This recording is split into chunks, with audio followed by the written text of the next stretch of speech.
ആകെ പടച്ചോൻ്റെ ആദ്യമുത്തായ ആദരവായ റസൂലുള്ള ആരാധനക്കർഹൻ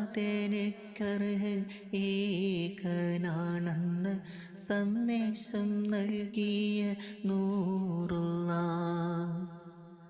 മാനവർക്കായെന്ന് നേർവഴി കാട്ടിയ മക്കത്തൂതിത്ത ഹബീബുള്ള മങ്കകൾക്കുത്തമി ആമീന ബീവി പെറ്റ മുഹമ്മദ് സ്വല്ലല്ലാഹ്.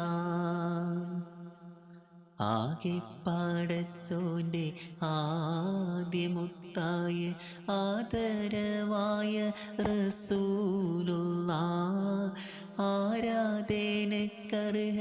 ഏകനാണെന്ന് സന്ദേശം നൽകിയ നൂറുള്ള മാനവർക്കായെന്ന് നേർവഴി കാട്ടിയ മക്കത്തൂതിത്ത ഹബീബുള്ള മങ്കകൾക്കുത്തമി ആമീന ബീവി പെറ്റ മുഹമ്മദ് സ്വല്ലല്ലാഹ്.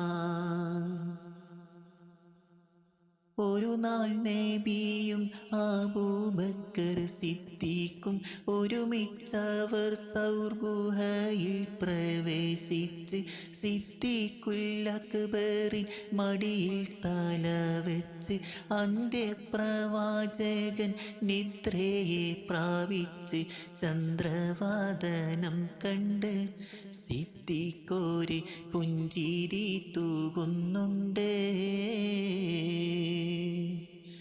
പുഞ്ചിരി തൂകുന്നു, ചുറ്റിലും നോക്കുന്നു, പോതും പഴുതു മടയ്ക്കുന്നു. പഴുതന്നടക്കുവാൻ ശീലത്തുണ്ടില്ല, പാദവിരൽ കൊണ്ടമർത്തുന്നു. മുത്ത് റസൂലുള്ള സുഖമായുറങ്ങുന്നു, മുഖം കണ്ട് സിദ്ദീഖോർ സന്തുഷ്ടരാകുന്നു. മൂർഖൻ പാമ്പന്നൂടൻ കാലിൽ കടിക്കുന്നു, മൂർച്ഛിച്ച വേദന സിദ്ദീഖിലേറുന്നു. നബിയെ ഉണർത്തിയില്ല, സിദ്ദീഖോരെ വേദന മാറുന്നില്ല. പൊട്ടിയൊഴുകിയ കണ്ണുനീർത്തുള്ളികൾ പെട്ടെന്ന് മുത്ത് റസൂലിൻ്റെ വട്ടമുഖത്തൽപ്പം തട്ടിയ നേരത്ത് ഞെട്ടിയുണർന്നൊന്നു നോക്കുന്നേ. എന്താ സിദ്ദീഖോരെ നിങ്ങൾ കരയുന്നു, എന്ത് പറഞ്ഞെന്ന് ചൊല്ലുവിൻ പെട്ടെന്ന്.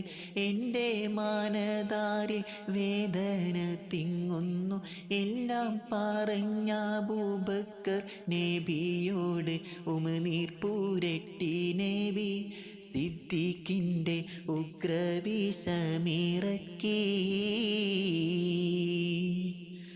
ആകെ പടച്ചോൻ്റെ ആദ്യമുത്തായ ആദരവായ റസൂലുള്ള ആരാധനക്കർഹൻ ഏകനാണെന്ന് സന്ദേശം നൽകിയ നൂറുള്ള മാനവർക്കായെന്ന് നേർവഴി കാട്ടിയ മക്കത്തൂതിത്ത ഹബീബുള്ള മങ്കകൾക്കുത്തമി ആമീന ബീവി പെറ്റ മുഹമ്മദ് സ്വല്ലല്ലാഹ്.